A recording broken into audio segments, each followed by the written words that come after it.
Shalom, selamat pagi Bapak Ibu Saudara yang dikasihi Tuhan. Kita mengucap syukur oleh karena Allah kita adalah Allah yang baik.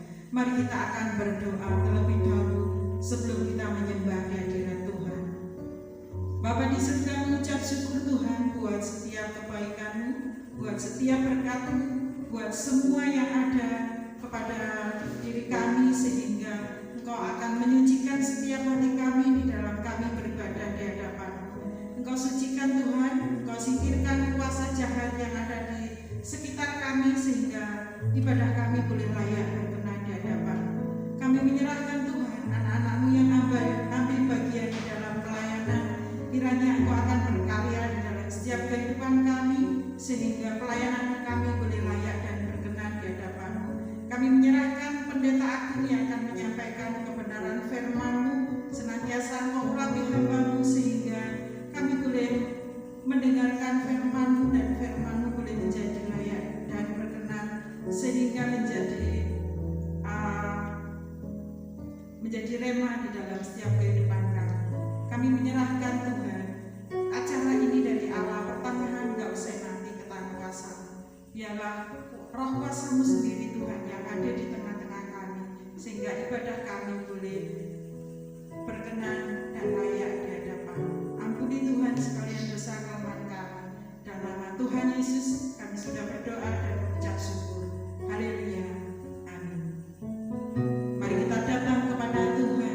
Kita menyembah Tuhan dengan segala keadaan kita, dengan segala pujian kita, karena Tuhan itu nyata di dalam kehidupan kita.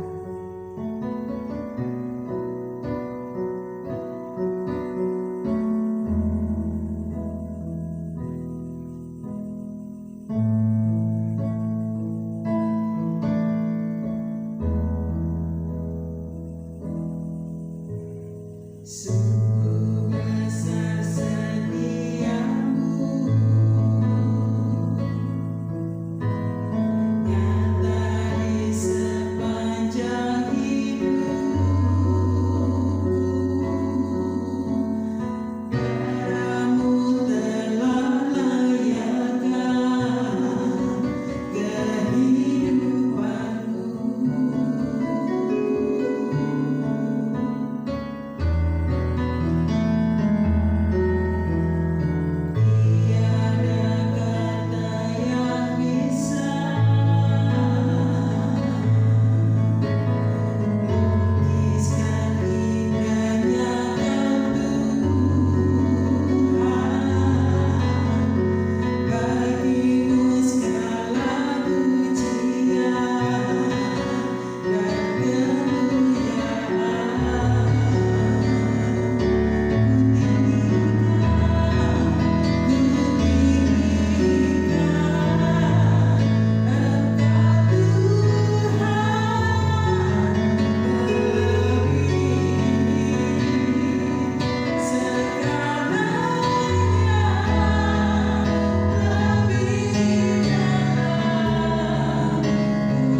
Kita akan bersukacita di hadapan Allah oleh karena pintu gerbang Tuhan sudah terbuka sehingga kita akan masuk di dalam gerbang Tuhan dengan nyanyian, dengan pujian, dengan segala ucapan syukur.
Biarlah Engkau akan menyucikan persembahan kami, dan semuanya itu akan menjadi layak dan berkenan di hadapan-Mu. Bapa, kami menyerahkan anak-anak-Mu, baik yang memberikan persembahan maupun yang belum. Kiranya Engkau akan memberkati di dalam setiap kehidupan kami semua, sehingga kami boleh bersukacita dan kami terus boleh mengucap syukur di hadapan-Mu. Kami boleh melayani pekerjaan-Mu. Bapa, ampuni Tuhan setiap dosa pelanggaran kami. Tuhan Yesus, kami menyerahkan persembahan ini. Terima kasih Bapa. Amin.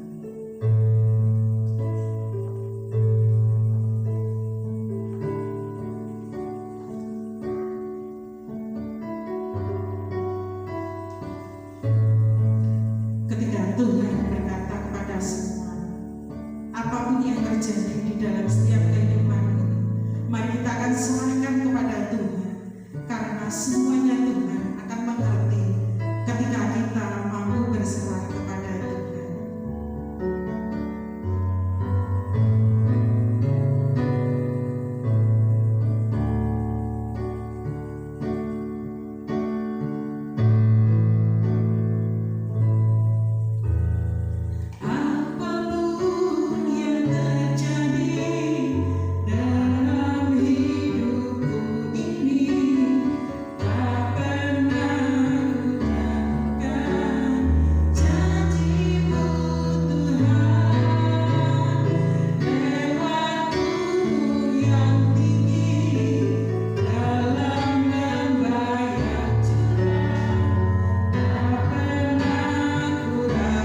Shalom kekasih-kekasih Tuhan.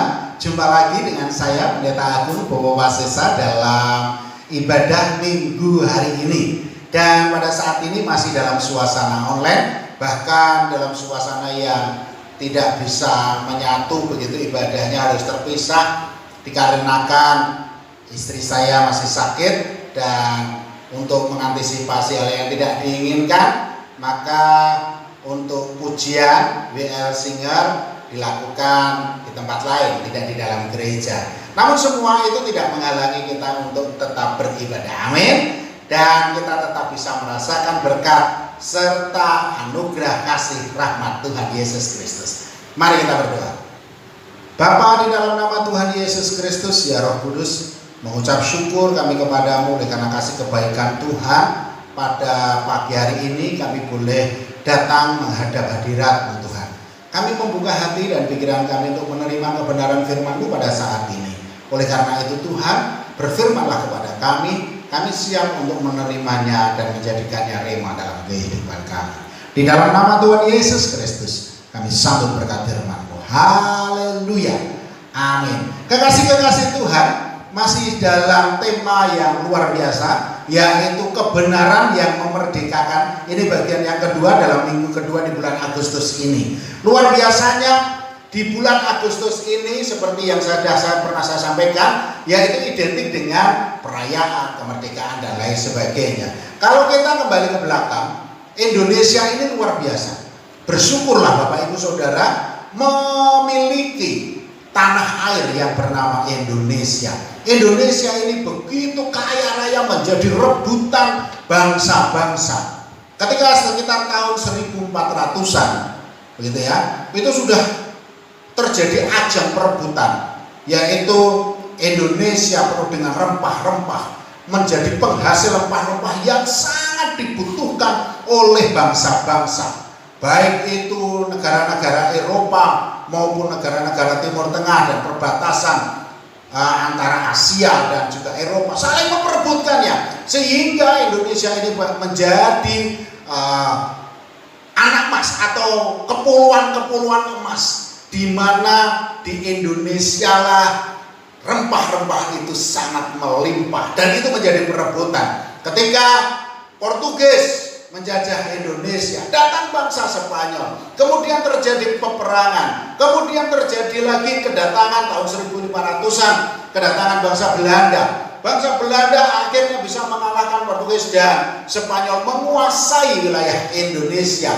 Dan kemudian tidak hanya itu saja, ada bangsa lain yaitu Prancis. Oh, kaget ya, Prancis pernah menguasai Indonesia, bahkan gubernurnya luar biasa yang menjadi perwakilan di Indonesia, mempunyai warisan yang sampai hari ini ada, yaitu Gubernur Dendels, yaitu jalan dari Anyar sampai Panarukan. Itu zaman penjajah bukan Belanda tetapi Perancis. Kemudian Inggris juga pernah menguasai Indonesia dengan Gubernur Rafflesnya. Kemudian terjadi perjanjian dengan Belanda, akhirnya Inggris menguasai wilayah Singapura, Malaysia dan lainnya sebagainya, dan Indonesia kembali masuk dalam wilayahnya Belanda. Ini luar biasa. Apa sih keistimewaan Indonesia begitu diperebutkan oleh bangsa-bangsa? Karena Indonesia menjadi penghasil utama kebutuhan orang-orang yang ada di dunia. Pada saat itu kebutuhannya adalah rempah-rempah. Indonesia menyediakan, Indonesia ada, Indonesia berkelimpahan. Kalau di sini murah harganya, di sana begitu mahal. Kemudian apalagi? Zaman semakin modern. Ketika mesin-mesin diciptakan, mesin-mesin membutuhkan bahan bakar, kemudian rempah-rempah tergeser, BBM menjadi perebutan, minyak menjadi ladang perebutan bagi bangsa-bangsa. Indonesia ini adalah sumber minyaknya. Berapa barrel yang ada di Indonesia menjadi ajang perebutan. Bahkan akhirnya perusahaan-perusahaan memakai orang-orang yang ada di Indonesia, yaitu untuk kepentingan sendiri, mengusahakan bagaimana bisa masuk di Indonesia. Indonesia begitu kaya dan luar biasa. Tahukah Bapak Ibu Saudara, kalau di Papua itu gunung aja Mas, sampai hari ini masih digali dari gunung sampai dalam begitu ya, di Freeport itu. Nah, ini luar biasa. Dan ke depan ketika minyak bumi sudah menipis, kemudian orang-orang mulai berpikir, apa lagi ini yang bisa kita kembangkan? Oh, listrik. Nah, bahan utama untuk baterai itu adalah nikel. Nah, biji nikel salah satunya yang terbesar ada di mana? Di Indonesia. Dan ini menjadi perebutan. Kita sudah tahu ini mulai terjadi perebutan di asing yang ingin menguasai nikel itu. Dan di Indonesia yang terbesar ada di Halmahera. Dan Indonesia tahu terbesar ke-6 di dunia. Oh, ini dahsyat luar biasa. Artinya apa? Apa yang ada di Indonesia ini menjadi ajang perebutan. Karena apa? Indonesia istimewa. Indonesia luar biasa. Kalau hari ini kita memperingati kemerdekaannya, bulan-bulan ini kita bersyukur punya pahlawan-pahlawan yang luar biasa yang mau berkorban demi bangsa dan negara untuk kemerdekaan Indonesia. Dan hari ini kita juga berbicara tentang kemerdekaan, yaitu kemerdekaan apa? Kebenaran yang memerdekakan. Kebenaran yang bagaimana? Kebenaran tentang Yesus Kristus. Artinya, kalau kita akan mengalami kemerdekaan setelah kita mengetahui kebenaran, kita ini juga seperti bangsa Indonesia atau tanah Indonesia yang menjadi ajang perebutan. Perebutan yang mana? Perebutan antara Tuhan dan iblis. Nah, sebelum kita memasuki kelanjutannya, gini ya, kita akan membaca ayat tema kita, yaitu Yohanes pasal 8 ayat 32. Namun kita akan membacakannya dari ayat yang ke-31. Mari kita buka sama-sama Alkitab kita masing-masing. Yohanes pasal 8 ayat 31 sampai dengan 32. Ayat tema kita ada di ayat yang ke-32. Demikian firman Tuhan. Maka katanya kepada orang-orang Yahudi yang percaya kepadanya, jikalau kamu tetap dalam firman-Ku, kamu benar-benar adalah murid-Ku, dan kamu akan mengetahui kebenaran, dan kebenaran itu akan memerdekakan kamu. Seperti yang tadi saya sampaikan, kalau Indonesia menjadi ajang perebutan, diri kita ini juga istimewa, saudara. Dan kita juga menjadi ajang perebutan antara Tuhan dan iblis. Loh, kok enak? Kok enggak langsung Tuhan ngambil? Kan Tuhan yang maha kuasa, Tuhan yang menciptakan semua. Kok harus jadi rebut-rebutan antara iblis dan Tuhan? Ini bagaimana ceritanya? Apa-apaan ini? Terus kuasa Tuhan di mana? Saudaraku, dari awal penciptaan Tuhan memberi hak asasi, atau orang-orang sekarang bilang, atau hak prerogatif, yaitu memilih. Manusia itu bebas memilih. Bahkan dikatakan ketika di awal penciptaan dan Tuhan menempatkan manusia di Taman Firdaus, semua ini boleh kamu makan, satu yang tidak boleh, yaitu buah pengetahuan baik dan buruk. Nah, artinya apa? Ada pilihan, memberi kebebasan kepada manusia. Semua ini boleh, itu jangan. Kalau itu kamu langgar, berarti kan dia memilih tak langgar, berarti dia akan jatuh ke dalam dosa. Dia akan melawan Tuhan. Mengapa melawan Tuhan? Karena aturan jelas tidak boleh dilanggar. Itu perlawanan terhadap Tuhan. Nah, inilah yang dimanfaatkan oleh iblis. Iblis tahu celahnya ini. Akhirnya dibujuklah Hawa atau manusia perempuan itu, sehingga dia terpikat, terpesona, dan terbujuk rayu, termakan yang namanya promosi iblis. Ketika itu termakan, maka jatuhlah. Ya. Artinya untuk bisa mengembalikan manusia ke dalam kerajaan surga lagi, ke Taman Firdaus lagi, harus ada perebutan. Pengorbanan itu di mana? Melalui pengorbanan Tuhan Yesus Kristus yang taat setia bahkan di kayu salib. Ini pun menjadi bahan olok-olokan. Kalau dia Allah ngapain harus mati? Loh, kalau dia Allah, kalau dia Tuhan ngapain jadi manusia? Oh, dia manusia jelas-jelas kelihatan kok disembah. Banyak orang yang berbicara seperti itu. Karena apa? Mereka tidak tahu kebenarannya, sehingga mereka tidak bisa merdeka. Namun bagi kita yang tahu akan kebenarannya, bahwa hanya melalui Yesus Kristus kebenaran yang sejati itu manusia bisa merdeka, dimerdekakan oleh Tuhan, dimerdekakan dari dosa-dosanya, dan dimerdekakan dari ikatan kuasa-kuasa kegelapan, dimerdekakan dari kedagingannya, dimerdekakan dari kegelapan, dari kuasa neraka, masuk ke dalam kekekalan, dari kematian kekal menjadi hidup yang kekal. Itulah kebenarannya. Sehingga firman Tuhan mengatakan yang sudah kita baca tadi ayat 31, barang siapa yang tetap tinggal dalam firman-Nya, dia adalah murid Tuhan dan dia akan tahu kebenaran itu. Artinya kalau kita menjadi pelaku-pelaku firman, setia kepada Tuhan, taat kepada Tuhan, kita akan tahu kebenaran itu. Mereka yang mengejek, mereka yang mengolok-olok karena nggak tahu kebenarannya. Kalau ingin berhasil dan beruntung, Yosua 1 ayat 8 mengatakan, renungkanlah firman Tuhan itu siang dan malam. Maka dalam setiap perjalanan kita, dalam setiap kehidupan kita, kita akan mengalami keberhasilan dan keberuntungan. Amin. Inilah yang benar. Inilah kebenarannya. Nah, Bapak Ibu Saudaraku yang kekasih dalam nama Tuhan Yesus Kristus, hidup kita begitu berharganya, tadi sudah saya sampaikan, menjadi perebutan iblis dan Tuhan.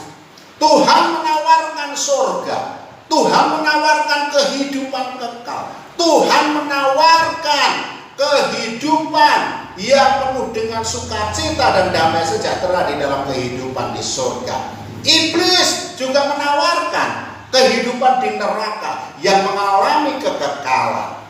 Nah, coba kita bandingkan ya.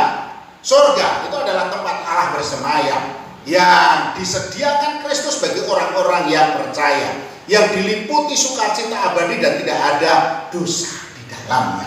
Bahkan dikatakan dalam Yohanes 14 ayat yang kedua, ketika Tuhan Yesus naik ke surga, dikatakan demikian, di rumah Bapa-Ku banyak tempat tinggal. Jika tidak demikian, tentu Aku mengatakannya kepadamu, sebab Aku pergi ke situ untuk menyediakan tempat bagimu. Artinya ketika kita percaya kepada Tuhan Yesus, setia kepada Tuhan Yesus, tinggal di dalam firman-Nya, kita akan mengerti, mengetahui kebenaran yang memerdekakan kita dari belenggu kematian kekal itu. Yaitu apa? Tuhan Yesus menyediakan tempat bagi kita di dalam kerajaan surga, di mana Dia berada, di mana Allah Bapa berada, sehingga kedamaian, sukacita, dosa, kesengsaraan itu kesengsaraan dan dosa tidak ada, adanya ada kedamaian, damai sejahtera dan sukacita. Lalu neraka apa yang ditawarkan oleh iblis? Neraka adalah tempat iblis dan pengikut-pengikutnya, luar biasa ya, serta orang-orang yang menolak kasih keselamatan dari Allah melalui Tuhan Yesus Kristus untuk mengalami penghukuman kekal yang digambarkan sebagai lautan api dan belerang. Bayangkan saja kita takut. Apalagi kalau kita melihat situasi kondisi di dunia akhir-akhir ini ya. Sepertinya ya, karena waktu kita bukan waktu Tuhan bukan waktu kita. Sepertinya kiamat sudah di depan mata. Pertanyaannya, sudah siapkah kita ketika Tuhan Yesus datang? Masuk perangkap mana kita? Promosinya iblis atau promosinya surga? Promosinya Tuhan Yesus atau promosinya neraka? Nah, dikatakan Wahyu 20 ayat 10, neraka digambarkan oleh Wahyu pasal 20 ayat 10 dikatakan demikian. Dan iblis yang menyesatkan mereka dilemparkan ke dalam lautan api dan belerang, yaitu tempat binatang dan nabi palsu itu, dan mereka disiksa siang malam sampai selama-lamanya. Kalau kita melihat hal ini sedih, ngeri saudara. Kalau di dunia ini ada batasnya. Ada yang berumur 50 tahun, 60 tahun, 70 tahun, 80 tahun, ada yang 30 tahun meninggal. Ada batasannya. Tetapi kehidupan di neraka ini, dan tidak ada batasannya. Di neraka ini tidak ada batasannya. Bahkan dikatakan ketika kita melawan Tuhan Yesus dan tidak percaya kepada Tuhan Yesus, kita akan dimasukkan ke dalam api dan belerang, disiksa siang dan malam sampai selama-lamanya. Tidak ada batasan waktu. Ngeri. Saya katakan, jangan pernah meninggalkan Tuhan. Oh, tapi gini loh Pak, kalau surga menawarkan kebaikan dan iblis menawarkan neraka, kok ternyata pengikutnya lebih banyak neraka dan lebih banyak neraka daripada surga. Itu gimana Pak? Nah, ini dia. Kita tahu iblis itu tadi, neraka punya tokoh atau ahli di bidang promosi, marketing yang luar biasa. Jadi mereka punya ahli yang bernama iblis itu tadi. Promosinya begitu luar biasa. Bahkan orang-orang yang himpun, bahkan dikatakan orang-orang yang sudah dekat sama Tuhan bisa jatuh. Saudaraku, tidak jaminan seorang jabatan hamba Tuhan tidak bisa digoda iblis. Bisa. Banyak. Berapa banyak hamba Tuhan yang jatuh? Berapa banyak orang-orang yang dikatakan orang yang dekat sama Tuhan jatuh? Karena apa? Karena promosinya iblis ini tadi. Promosinya yang luar biasa.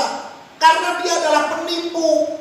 Karena dia adalah pendusta yang luar biasa. Dikatakan bahkan dalam Yohanes 8 ayat 44. Dikatakan demikian. Yohanes 8 ayat 44. Iblislah yang menjadi bapamu, dan kamu ingin melakukan keinginan-keinginan bapamu. Ia adalah pembunuh manusia sejak semula dan tidak hidup dalam kebenaran. Sebab di dalam dia tidak ada kebenaran. Apabila ia berkata dusta, ia berkata atas kehendaknya sendiri. Sebab ia adalah pendusta dan bapa segala dusta. Inilah iblis, bapa segala pendusta. Aku pernah nggak? Pernah. Masuk perangkap iblis? Pernah. Jatuh? Pernah. Tetapi ketika saya memandang Yesus, kalau ini saya teruskan, saya akan mengalami kematian kekal. Saya akan hidup di dalam kerajaannya, yaitu yang bernama neraka. Dan saya akan mengalami siksaan seumur neraka, artinya selama-lamanya, tidak ada batasan waktu. Disiksa siang dan malam. Saya bersujud kepada Tuhan, bertobat kepada Tuhan, dan akhirnya saya mengalami kemerdekaan karena saya menerima kebenaran sejati bahwa Yesus Kristus adalah Tuhan dan Juru Selamat yang bisa membawa saya selamat masuk dalam kerajaan surga, yang tidak lagi memperhitungkan dosa-dosa saya. Inilah kebenaran. Langsung bebas? Tidak. Saya harus mengisi kemerdekaan itu. Bagaimana mengisi kemerdekaan? Hidup dalam kebenaran firman. Ketika saya hidup dalam kebenaran firman, hidup saya tidak langsung mulus. Banyak goncangan, banyak pergumulan, banyak masalah, banyak persoalan. Tetapi satu yang saya pegang, Tuhan tidak pernah meninggalkan saya. Dia ada senantiasa bersama saya. Demikian juga bagi Bapak Ibu Saudara semua. Apapun juga masalahmu, ketika engkau mau mempertahankan iman kita terhadap Tuhan, Tuhan tidak akan pernah meninggalkan saudara. Tuhan ada senantiasa bersama dengan saudara, dan saudara akan diberkati, bahkan mendapat jaminan dalam kerajaan surga yang mulia. Sekarang, saudaraku, mari kita lihat sebelum kita tutup ya. Mari kita lihat promosinya iblis itu apa saja yang begitu hebat, yaitu strategi iblis yang sangat sukses dalam menjerat manusia itu apa? Memasarkan produk-produk neraka. Pemasaran produk neraka itu luar biasa, dan itu memang menggoda iman. Yaitu produk-produk neraka itu diantaranya saya tulis, yaitu segala sesuatu yang berkaitan dengan nafsu kedagingan manusia. Wah, ini loh. Jadi segala sesuatu yang berkaitan dengan nafsu kedagingan manusia itu adalah produk-produk neraka, baik itu kekayaan, kehormatan, dan lain sebagainya. Segala sesuatu yang jijik, yang kotor, sebenarnya itu adalah jebakan maut, jebakan neraka. Banyak dari kita yang terjebak. Iya. Contohnya begini. Ini sudah orang percaya, labelnya Kristen, punya anak perempuan, kemudian didekati laki-laki, orangnya ganteng, orangnya kaya, tapi tidak seiman. Apa kata orang tuanya? Anaknya sih tidak mau. Kalau tidak seiman, aku tidak mau pacaran sama dia. Anaknya, ibunya apa? Oh, sudah pupuk. Yang penting kamu dapat orang seiman. Tapi kalau kere, emang kamu bisa makan kegantengan saja. Kalau tidak makan kekayaan. Kalau sama mas itu, kamu bisa naik mobil mewah, rumahnya besar, hidupmu terjamin, masa depanmu terjamin. Banyak sekali orang tua yang seperti itu. Akhirnya apa? Justru dia menjerumuskan anaknya. Menjerumuskan kemana? Ke dalam promosinya iblis. Iblis bagaimana? Sorak-sorai. Karena apa? Dia mendapatkan jiwa-jiwa untuk memasuki kerajaannya, yaitu neraka. Itulah kebenarannya. Segala sesuatu yang menjijikkan. Korupsi sidik rapopo, orang ngerti. Begitu ketahuan penjara. Lah, istriku udah tahu. Itu ada kenalan di warung. Gak boleh. Ayo. Hari itu udah ketahuan. Malaikat Tuhan mencatatnya. Anakmu lewat ngerti bapaknya boncengan karo wong liya, sampai di rumah geger terjadilah perceraian. Apa ndak kacau itu seperti itu? Itulah promosi-promosinya iblis yang sangat-sangat menarik bagi dunia, berhasil membawa orang-orang Kristen jatuh. Saudaraku, di akhir ibadah ini saya katakan, pilihan ada di saudara. Kebenaran sudah disampaikan, kemerdekaan sudah dinyatakan. Masihkah kita menyia-nyiakan kemerdekaan yang Tuhan perjuangkan dengan setia, bahkan rela mati di kayu salib demi kita, untuk memerdekakan kita dari dosa, memberikan tempat di surga bagi kita? Begitu baiknya, begitu kasihnya. Apakah kita tega untuk mengotorinya, tega untuk mengkhianatinya? Janganlah menjadi pengkhianat-pengkhianat. Janganlah menjadi segala pelawan-pelawan Tuhan, musuh selimutnya Tuhan. Tetapi setialah. Kalau kita mengalami hal itu, tunduklah kepala, berdoa, mintalah ampun. Yohanes 3:6 dikatakan demikian, ayat yang terakhir. Barang siapa percaya kepada anak, ia memperoleh hidup yang kekal. Tetapi barang siapa tidak taat kepada anak, ia tidak akan melihat hidup, melainkan murka Allah tetap ada di atasnya. Saudaraku, sekali lagi, pilihan ada di tangan saudara. Tetap setia sama Tuhan, takut sama Tuhan, dan tetap mengimani. Maka dari itu, kalau kita sudah keluar jalurnya, kembali bertobat, berseru, menyebut nama Tuhan. Tuhan memberkati. Mari kita berdoa. Bapa, di dalam nama Tuhan Yesus Kristus yang Roh Kudus, mengucap syukur kami kepadamu oleh karena kasih kebaikan Tuhan, kami boleh merasakan berkat-Mu pada saat ini. Oleh karena itu Tuhan, kami mohon ampun kalau selama ini kami seringkali menyimpang dari jalan-Mu, dan kami termakan bujuk rayu dan promosi iblis. Oleh karena itu Tuhan, kami mohon ampun, dan kami mau kembali ke jalan-Mu dan hidup di dalam Engkau, karena jaminan kerajaan surga, jaminan hidup kekal Engkau sediakan bagi kami. Dalam nama Tuhan Yesus Kristus, amin. Kekasih-kekasih Tuhan, angkatlah tanganmu dan terimalah berkat Tuhan. Tuhan memberkatimu, Tuhan menyinarimu dengan wajah, dan Tuhan memberi engkau berkat damai sejahtera, sukacita, kelimpahan, kesehatan, umur panjang. Perlindungan Tuhan dinyatakan kepadamu dari sekarang sampai selama-lamanya. Terimalah berkat ini di dalam nama Bapa, Putra, dan Roh Kudus. Haleluya. Amin.